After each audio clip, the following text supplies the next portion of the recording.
saysay at may kahulugan na dapat mapansin at maintindihan. Kahit sino ka man ay dapat malaman na dito sa mundo ikaw ay tuldok lang. Kahit na ang araw sa kalangitan, siya ay tuldok lamang sa kalawakan.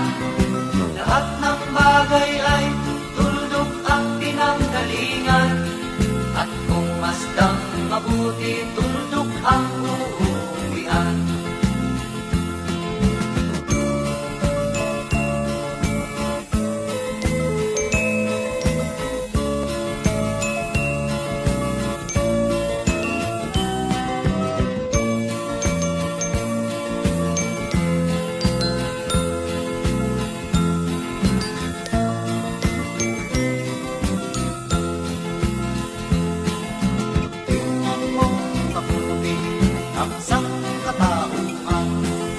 Maraming nag-aaway, tuldok lang ang dahilan.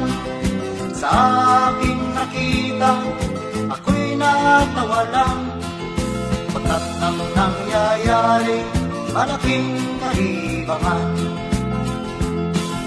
Kaya wala kang dapat na ipagmayabang, na ikaw ay mautak at maraming alam.